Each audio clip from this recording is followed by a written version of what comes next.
The First Coast is watching 17 JKS. 10 seconds. Stand by. Live from Channel 17. This is First Coast News.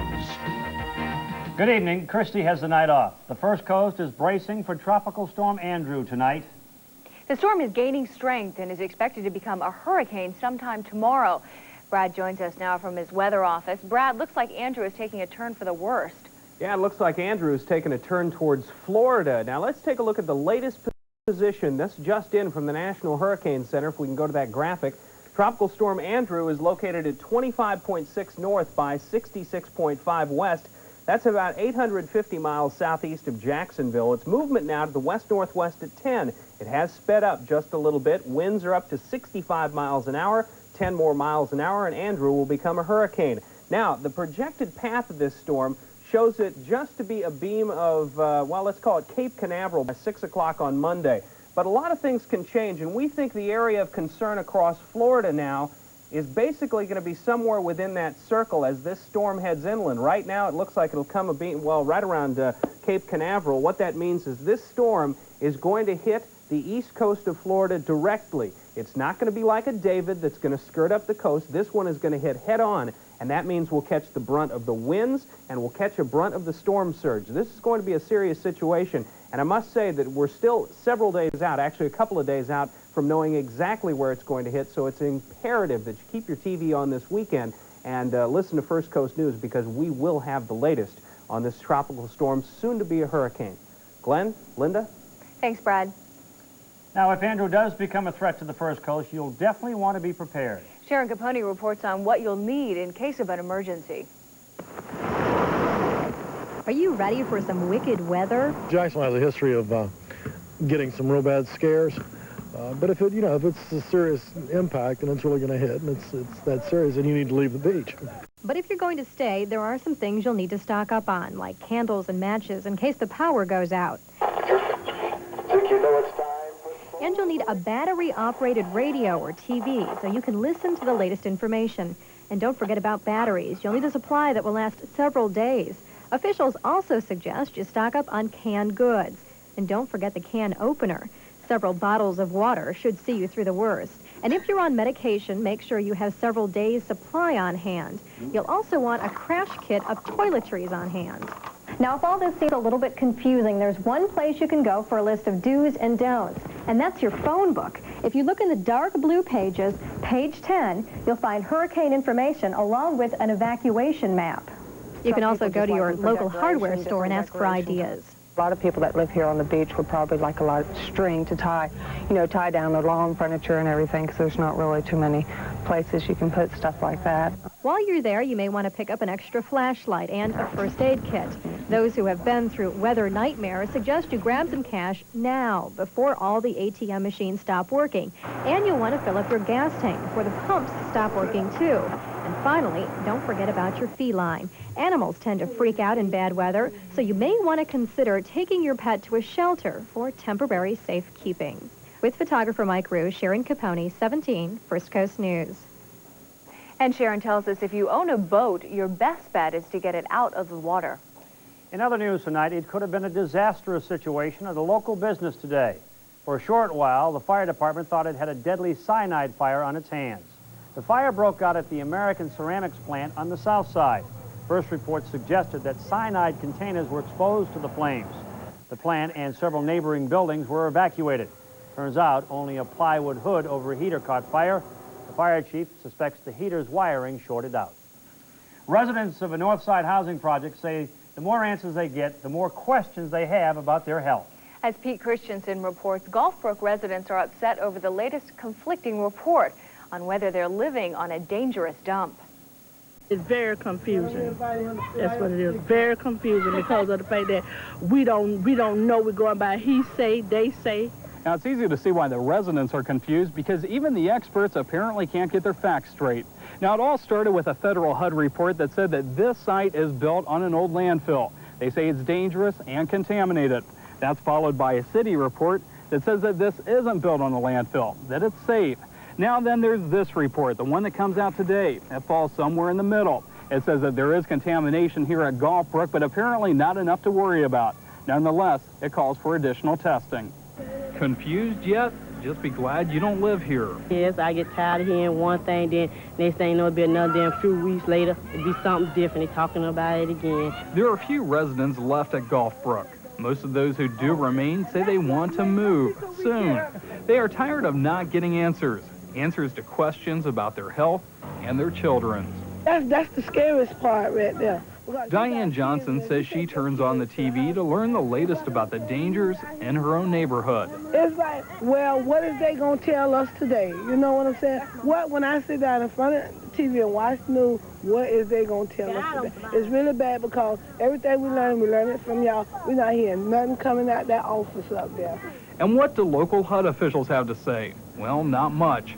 They say they're confused also. Before they talk to us, they want to look through the reports and draw their own conclusions. Meanwhile, Gulfbrook residents say they'll just have to wait for the latest answers. Answers they're not sure they can even believe. With photographer Ken Thomas, Pete Christensen, 17 First Coast News. Local HUD officials will meet with the City Council next week to discuss the conflicting reports. They're hoping that the federal and state agencies that wrote the reports will be on hand to explain the contradictions. Doctors are hopeful mice will help hundreds of people who are suffering from cystic fibrosis. 9-month-old Bridget Haynes has the fatal disease, which affects the lungs and digestive system. But her doctor says her chances of living a long life have just improved thanks to a new gene-altered mice that can test drugs. I now have a living model in which to experiment using various drugs and other agents, perhaps some agents that we don't even know about yet, which will be discovered, which will be utilized for the care of cystic fibrosis in the future. Right now, a cystic fibrosis victim has a life expectancy of only 28 years. But doctors hope to test new drugs on the mice that could prolong life or provide a cure. Earlier this year, Duval County schools were looking for a financial cure to help save teachers' jobs. The schools escaped disaster when the state finally came up with enough money to avoid massive layoffs. All but 50 of 500 teachers laid off have been rehired. But as Richard Rose reports, the schools will still suffer some penny pinching. My name is Mrs. Duffy. I'll be in charge of the 6th, 7th, and 8th grade girls. During today's orientation at Lakeshore Middle School, you could see one of the immediate ways Duval County schools will be squeezed this year. Lakeshore, like many other schools, is growing rapidly, with more than 1,300 students now registered. That means larger classroom size at Lakeshore and throughout the system. At the elementary school level, class size will rise 2%, 3% for middle schools, and 4% for high schools. That worries mothers like Rhonda Powell, who are hoping for more attention from teachers. Powell's daughter wants help in becoming a child psychologist. I'm hoping that, if the teachers know that she wants to excel, maybe faster than the other kids, that she'll be able to pick up extra credits. If they know what she's doing, maybe, she'll get a little bit of extra help. But teachers like 9-year veteran Vanessa Cherry say they're being asked to teach more classes while spending more time preparing lessons. Cherry says there are grumblings among the staff. People being discouraged because of salaries, no pay raises, no step increases, right now from my understanding of it. Complaints already from clerical staff that I've talked to just today. Lakeshore still paid a price for the budget crisis. The school's Teacher of the Year was actually originally on the list of those to be laid off. Teacher Margot Graff, because of the uncertainty, wound up taking a job in her hometown. And Lakeshore is now without the services of its best teacher. He's back this year. Still, there are small victories. 8th grader Misty Take wrote letters to state lawmakers asking that her favorite teacher be rehired. One reason the principal here says that hope still springs eternal for the opening of school. With photographer Robert C. Jackson, I'm Richard Rose, 17 First Coast News. And of course, school starts on Monday. No, it starts on Tuesday. Just the teachers go back on Monday. Okay, well. We made that mistake earlier. Still to come, both presidential campaigns take to the road. Bill Clinton goes for the industrial vote. While President Bush goes for the country vote. Stay with us. On the next Dennis Miller Show, it's News of the Week. Actress Kathy Najimy and Ally McGraw brings a wild special day. Trying to regain the momentum slowed by the Republican convention. Bill Clinton and running mate Al Gore started another bus trip today, one that will last 3 days and travel through Ohio, Pennsylvania, and New York. Clinton wasted little time in attacking President Bush. He told one gathering Bush did nothing but watch as America slid into a recession. And the stumping for President Bush took on a country music music flavor as he took his message to the booming country music town of Brandon, Missouri, or Branson, Missouri, I should say. Branson will soon host an Old Fiddlers Festival, of which the president said he wouldn't be surprised to see some of the liberal Democrats of Congress at the festival because they're, in his words, fiddling with while America burns. Bush took in a country music festival tonight. And the battle rages on. Yes, it does. So tomorrow is when we might see Andrew turn into a hurricane. Looks like tomorrow he's going to strengthen to a hurricane, and his speed has sped up a little bit tonight. But we won't see it for a couple of days. Probably really. not until Tuesday. That's when it looks like it'll be the critical day across the First Coast. It's going to be wise for you to sit next to your television and keep posted over the weekend, because we have got a hurricane that could very well, soon to be a hurricane, that could very well impact directly the First Coast. We'll show you how in just a second. Right now, the current conditions at the National Weather Service: light rain, temperature 73 degrees, humidity at 93%, barometers on the rise, winds are northwest at 5 miles an hour. 72 our low this morning, high made it up to 92 this afternoon. Once again, Tropical Storm Andrew out in the Atlantic, and I'll give you folks who have your hurricane tracking charts handy one more chance to check this out.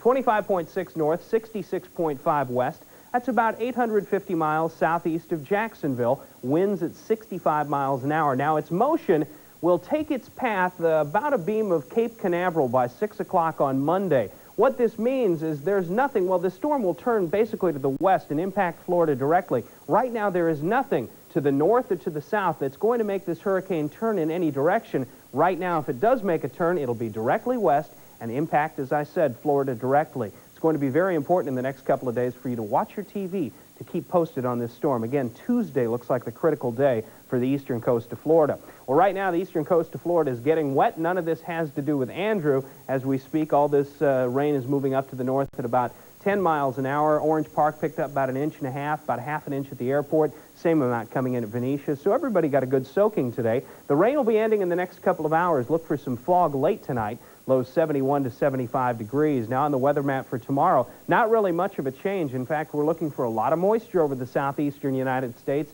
and much of it will erupt into thunderstorms by later on in the afternoon. So the forecast for tomorrow, mostly sunny skies, some afternoon thunderstorms likely. High temperatures will range from 90 to 95 degrees. On the waters, you'll look for south-southeasterly winds at 10 knots, 1 to 3 foot seas, light chop on the inland waterways, and a low tide at 9:03 tomorrow morning. Extended outlook, 92 tomorrow with showers and thunderstorms, 91 on Sunday with showers and thunderstorms, increasing rain chances Monday.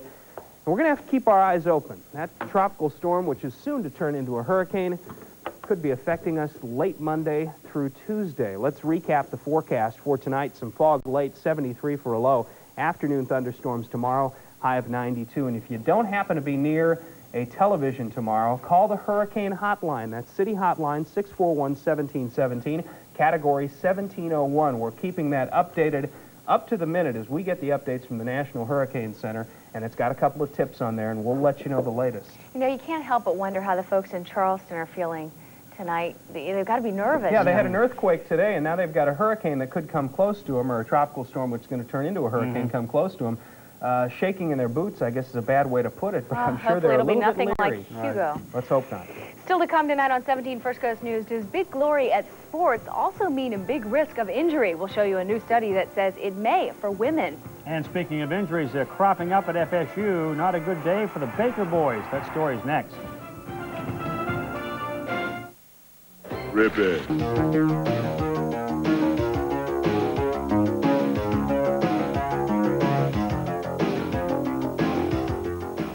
New studies suggest women may face some particular risks when it comes to athletic performance. Dr. Dina Dell has more. Whether you're talking about tennis ace Martina Navratilova or track and field star Jackie Joyner-Kersee, women have come a long way in the world of competitive sports. But some new research suggests they may be paying a higher price than men in their pursuit of athletic excellence. Women haven't been on the organized and professional sports scene as long as men, so it shouldn't surprise you that we're only now getting some good data on injury rates. Well, the news isn't good. In one study, for instance, researchers found that 45% of the pitchers on the top women's college softball teams have been sidelined with injuries. And there's more. In a study of elite women's soccer players, women spend twice as much time on the bench with injuries as their male counterparts. And women Olympic trial basketball players had 3 times the rate of injury as men, especially knee injuries. Now, this doesn't mean that women weren't meant for intense competitive sports. In fact, this research points to some inequalities that still exist. Women often had less training time than men, but in some sports, like softball, they actually spent more time competing. What we need is more effective and comprehensive training programs for women, ones that take into account the particular injury risks they face as athletes. I'm Dr. Dean Adele. I tell you, sports are tough on the body. Yeah, that's for sure. Moderation, I think, is the key. If you're a Gator football fan, you really got to be excited this year about the offense done because it's like an all-star team. Right. Steve Spurrier worried about his offensive line going into the season, but he doesn't have to worry about those receivers that he has, and they often don't get the attention that Shane Matthews and some of the other ones get. Steve Spurrier gets credit for the system. Shane Matthews gets the Heisman hype, and the touchdown targets sometimes get lost in the shuffle. But the Gator wide receivers may well be the most talented group in the country. They're certainly the most explosive in the SEC. Florida receivers were 1, 2, and 3 in TD catches in the conference last year, with Willie Jackson leading the way with 10. Harrison Houston and Trey Effort were 2nd and 3rd. All 3 are back. I'm not satisfied with last year, you know. I mean, I can't become satisfied, I mean, because then your player goes down. I mean, I'm trying to improve upon last year the best way that I know how. I had a pretty good year, but I believe I could do just a lot better than I plan to this year. Basically, I'm pretty healthy, and I don't foresee any problems with my health. And it's been unfortunate that I've been injured, you know, throughout my career here, and I can always say what if, but where's that going to get me? The news not as good for the FSU receiving corps. Shannon Baker, FSU's leading catcher last year, went down with a back injury today in practice. He has MRI test scheduled and will miss tomorrow's scrimmage and could be out of practice at least 5 days, if not more. Offensive lineman Robbie Baker hurt his knee today. He might miss the team's season opener September the 5th. In NFL in San Diego tonight, the 49ers trailed the Chargers into the 4th quarter. Steve Bono to Mark Say. What a grab in the end zone. And that put the 49ers within 1 point of the Chargers. Then former FSU running back Amp Lee, he's coming at you. He scores from 3 yards out to put the 49ers ahead, and they win that game, coming back in the final quarter, the final 20-14. It's a showdown weekend in the American League with the top 2 teams in the East taking on the top 2 from the West. West leading Oakland and Baltimore tonight. Orioles ball girl can't make the play in left. But watch Oakland shortstop Walt Weiss turn this double play. 6-4 to 3. That would save some runs. Nice play. Oakland's Mark McGuire trying to hit another home run, but he misses and hurts himself. Goes to the bench with a strained right rib cage. That hurt. Orioles took the lead on Mike Devereaux's grounder up the middle. Billy Ripken would score on that, and the Orioles lead the A's in that ball game 4-2 in the 8th. Before tonight, the Minnesota Twins had lost 5 in a row and had fallen 6 games behind the Blue Jays. The Twins turned it around tonight thanks to Kent Herbeck. He homers here to left center and give the Twins the lead. Then he comes up here and he rips a single right down the right field line. The Twins are going to win tonight 5-1 to end the losing streak. The Brewers over the Tigers 3-2. The Angels leading the Yankees by 4 in the 9th inning. The Red Sox lose to Seattle. It's Cleveland over the Rangers 8-6. Kansas City leads Chicago by a run. In the Southern League, Birmingham over the Suns in the 6th inning 5-3. They've had some rain problems at Wilson Park. The Atlanta Braves taking on St. Louis tonight. The game was tied at 2 in the 10th when the Cards' Felix Jose would come through against Kent Merker. The single breaks the tie, makes it 3-2 St. Louis. 2 batters later with Randy St. Clair on in relief. Tracy Woodson would put it out of reach. He smacks the 2-run double to the wall. The Cardinals started the 10th inning rally with 2 outs and nobody on base. St. Louis wins 5-2, but the Braves still 6 ahead as the Reds lose and Houston beats Philadelphia 6-1. Good news for Braves fans. Thanks.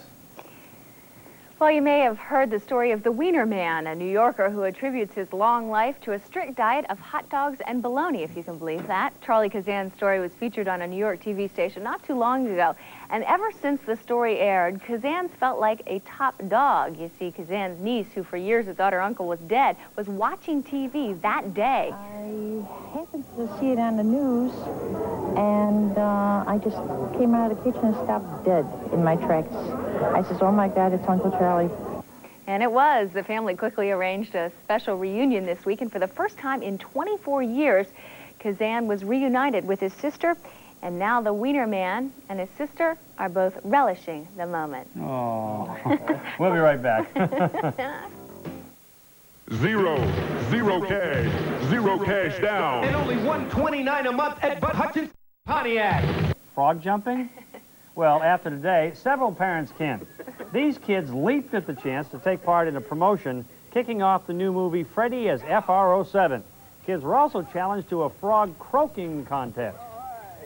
Croak, rabbit,